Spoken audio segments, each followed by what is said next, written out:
ఒక ఆయనేమో జాతకం చూసి మీకు కుజదోషం ఉందంటాడు, ఇంకో ఆయనేమో కుజదోషం మీ నక్షత్రానికి వర్తించదు అంటాడు. ఈ కన్ఫ్యూజన్ ఎందుకు క్రియేట్ అవుతుందో తెలుసా? చెప్పే వాళ్ళకి క్లారిటీ లేకపోవటం వల్ల. ముందు కుజదోషం లేదా ఏదైనా దోషం వర్తించటం వర్తించకపోవటం అనే పదాలకి అర్థం తెలుసుకుంటే ఫుల్ క్లారిటీ వస్తుంది మనకి.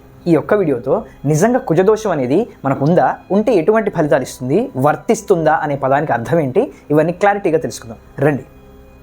ఇక్కడ చూడండి, మన జాతక ప్రకారం ఏ పుస్తకంలో చూసినా మీకు ఏమని ఇస్తారంటే, మన జన్మ లగ్న ప్రకారం 2లో కానీ 4లో కానీ 7లో కానీ 8 లేదా 12 ఈ స్థానాల్లో కుజుడు ఉంటే కుజదోషం ఉన్నట్లు చెప్తారు.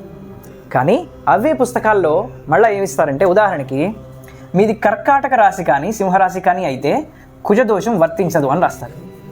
ఈ వర్తించటం వర్తించకపోవటం అనే పదానికి మనం స్పష్టంగా అర్థం తెలుసుకునే ముందు కుజదోషం అసలు ఏం చేస్తుంది మనిషికి అంటే, ఈ స్థానాల్లో మెనీ ఆఫ్ దెమ్ అంటే ఈ 2వ స్థానం తప్ప మిగతా ఉన్న 4 స్థానాల్లో కుజుడు ఉంటే భార్యాభర్తల మధ్య వియోగం కలుగుతుంది అని ఏ పుస్తకాన్ని వెతికినా అదే చెప్తుంది. వియోగం అంటే భార్యని భర్త నుండి లేదా భర్తని భార్య నుండి దూరం చేస్తుంది అని.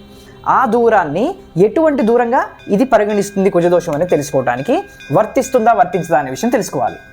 అయితే ఏవైతే లిస్ట్ మనకి పుస్తకాల్లో ఇస్తారో ఫలానా రాశి వారికి ఫలానా నక్షత్రం వారికి కుజదోషం వర్తించదు అని, ఆ వర్తించని వాళ్ళకి కుజదోషం అప్లికబుల్ అవ్వదా అంటే కుజదోషం గ్యారంటీగా అప్లికబుల్ అవుతుంది. ఇప్పుడు ఈ కుజదోషం సింహరాశి వాళ్ళకి కర్కాటక రాశి వాళ్ళకి వర్తించదు అని అంటే దాని ఉద్దేశం ఏంటంటే, వాళ్ళకి వియోగం ఉండదా భార్యాభర్తల మధ్యలో అంటే తప్పనిసరిగా ఉంటుంది వాళ్ళకు కూడా. కానీ ఆ వియోగము కుజుడు కలహకారకుడు అని మనం పుస్తకాల్లో చదువుకున్నాం. కలహకారకుడు అని గొడవల ద్వారా ఇద్దరి మనుషుల్ని విడగొడతాడనమాట.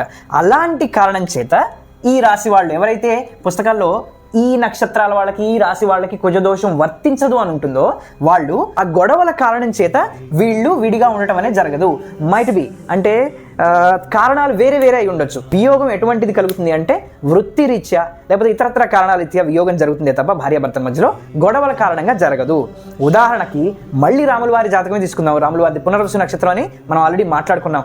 పునర్వసు నక్షత్రానికి కుజదోషం వర్తించదు అంటే రాముల వారికి సీతమ్మ వారికి విభేదాలు వచ్చి వాళ్ళు దూరంగా ఉన్న రోజు ఒక్కటి కూడా లేదు.